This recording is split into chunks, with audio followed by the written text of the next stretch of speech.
शलोम दोस्तों, सभी को प्रभु यीशु मसीह के मधुर नाम से मेरा नमस्कार। Praise the Lord.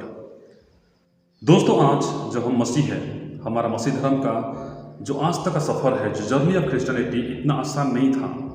हम सब जानते हैं कितना मुश्किलों का सामना करते हुए, कितना कठिनाइयों का सामना करते हुए आज मसीह धर्म कायम है। जी हाँ, बहुत से बड़े बड़े शासक, राजा आए जिन्होंने मसीहियत को मिटाने की जी जान से कोशिश की, लेकिन दोस्तों वे खुद मिट गए, वे दुनिया से चले गए, उनका अंत दर्दनाक हुआ।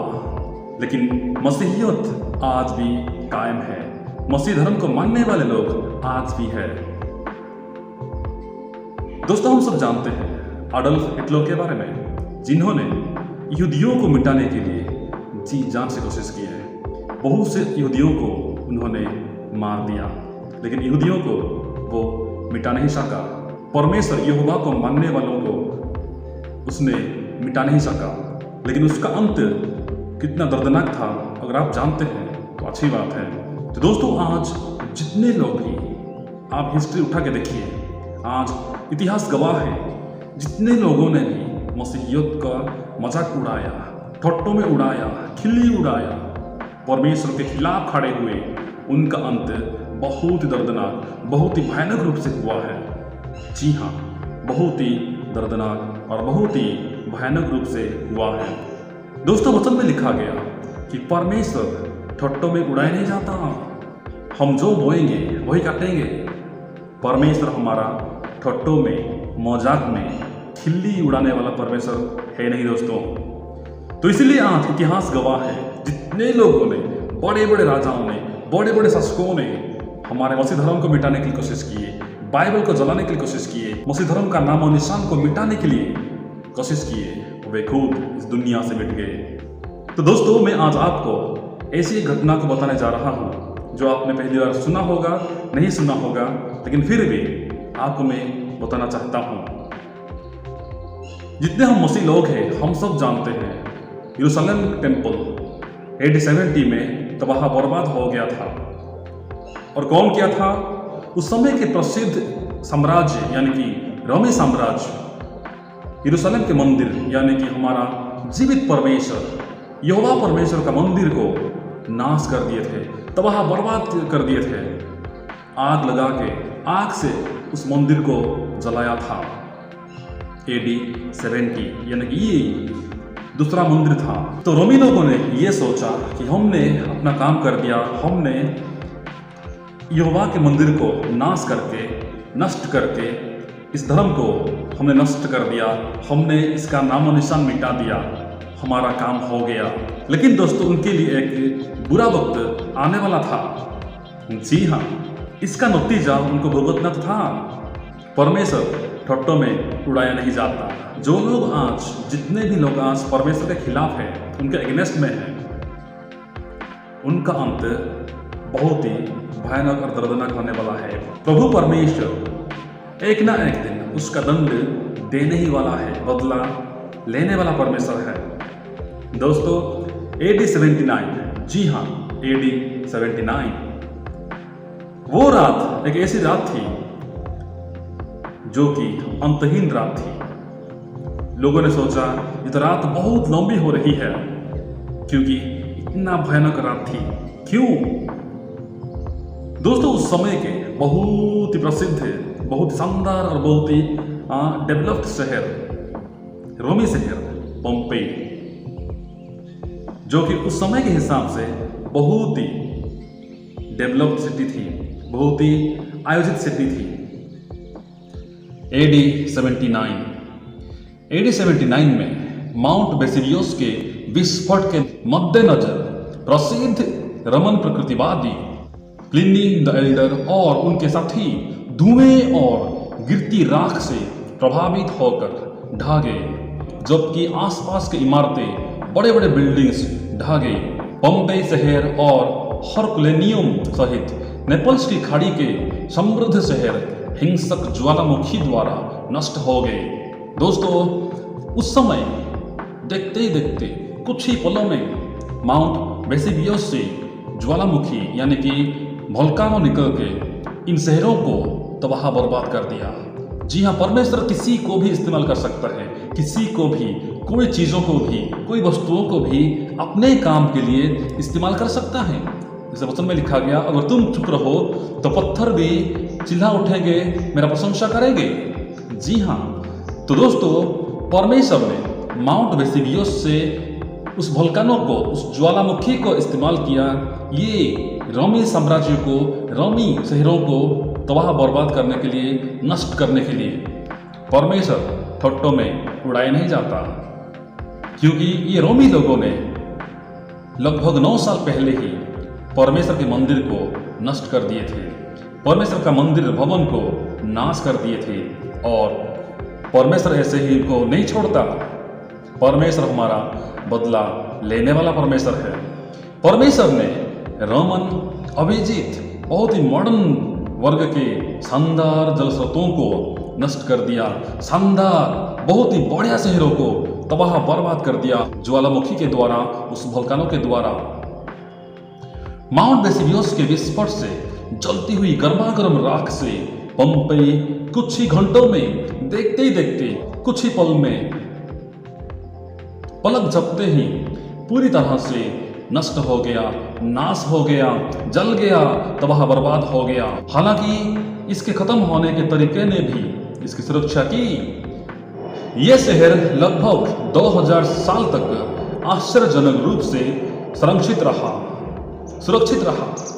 जब 19वीं शताब्दी के अंत में इसकी खुदाई शुरू हुई तो पुरातत्वविदों ने विशाल विला की दीवारों पर ज्वलंत भित्ति चित्रों से लेकर ओवन में पकाई गई रोटियों तक पहली शताब्दी के समय में जमे या फ्रोजन हुए रोमन शहर का पता लगाया। और ये शहर था पोम्पेई। माउंट वेसिवियस के चारों ओर का पूरा मैदान उबल गया और शिखर हवा में उछल गए।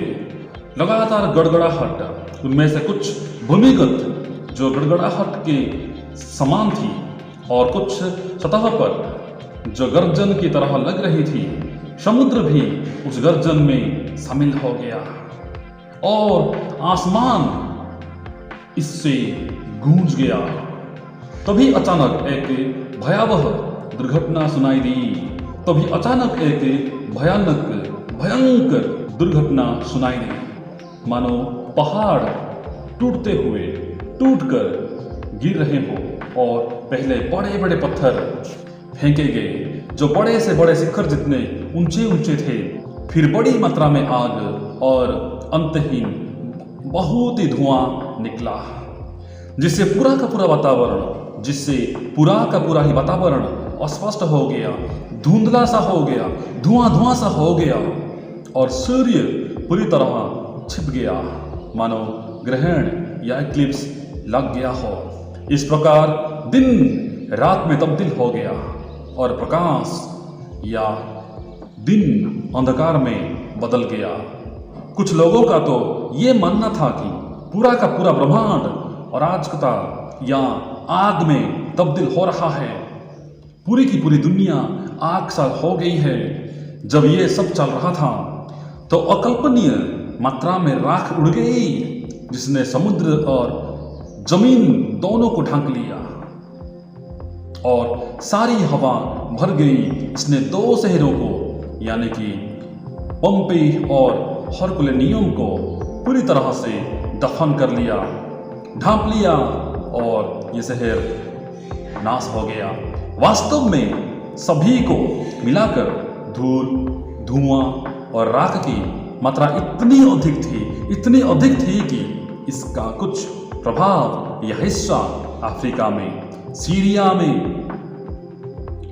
और मिस्र तक पहुंच गया और रोम नगर तक इसका प्रभाव देखने को मिला, जिससे हवा ऊपर की ओर भर गई और सूरज को काला कर दिया। वहां भी कोई छोटा सा डर पैदा नहीं हुआ जो कई दिनों तक बना रहा। यह डर कई दिनों तक, जी हाँ, कई दिनों तक बना रहा, क्योंकि लोगों को पता ही नहीं था और वे इसका कल्पना भी नहीं कर सकते थे कि क्या क्या हुआ। लेकिन उन लोगों की तरह उनका मानना था कि पूरी दुनिया उल्टी हो रही थी, पूरी दुनिया अपसाइड डाउन हो रही थी, कि सूरज भी आसमान पर उठा लिया गया था। जी हाँ दोस्तों, उनको ऐसा लगने लगा था कि सूरज भी आसमान तक उठा लिया गया था। दोस्तों, आपने जो ये पिक्चर्स देखे, ये उस समय की है जब लोगों को ये मौका तक नहीं मिला कि वे लोग अपने घर से बाहर निकल के भागे, और जैसे थे वैसे ही वे लोग फ्रोजन हो गए, वैसे ही वे लोग वहाँ पे खंबा बन गए, स्टैच्यू बन गए, ऐसे ही वे लोग राख बन गए, ऐसे ही वे लोग अटक गए। जो लोग जिस काम में थे वे लोग ऐसे ही अटक गए, स्टॉक हो गए, फ्रोजन हो गए। हम सब जानते हैं लूत की पत्नी के बारे में, वो कैसे हो गई।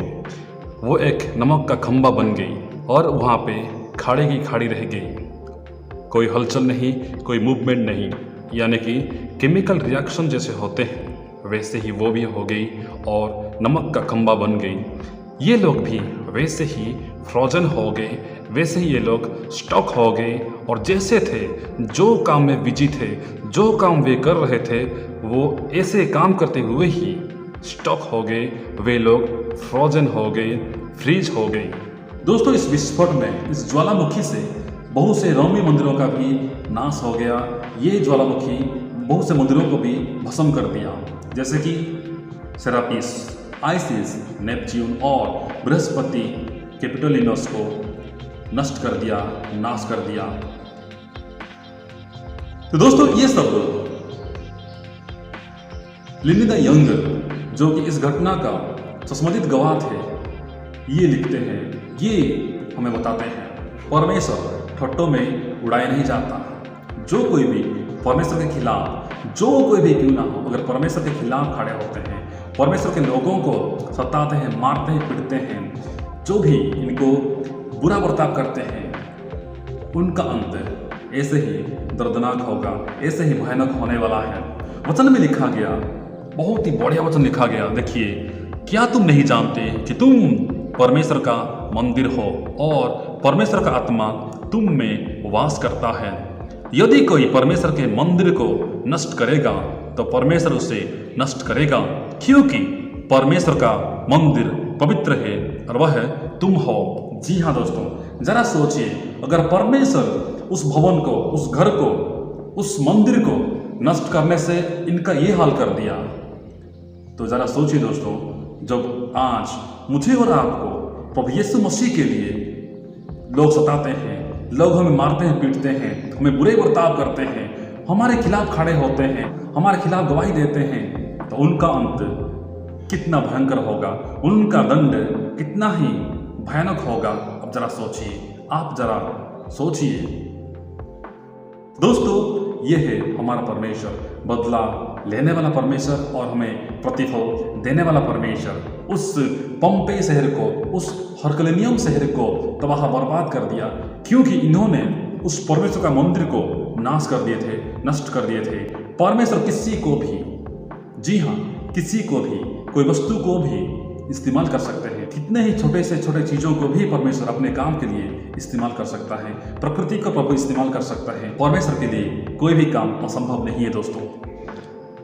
तो दोस्तों, अंत में मैं ये कहना चाहूँगा, अगर आज मेरे और आपके वजह से अगर कोई भी प्रभु यीशु मसीह को नहीं जानता, प्रभु यीशु मसीह में विश्वास में नहीं आता, तो चलो कोई बात नहीं। लेकिन अगर मेरे और आपके वजह से अगर कोई भी एक विश्वासी अपने विश्वास से भटक जाता है और प्रभु यीशु मसीह को छोड़ देता है, उसका दंड हमें मिलेगा, उसका दंड हमें भयंकर मिलेगा। जी हाँ, क्योंकि हमने एक मंदिर को, परमेश्वर का पवित्र भवन को नष्ट किया है, नाश किया है।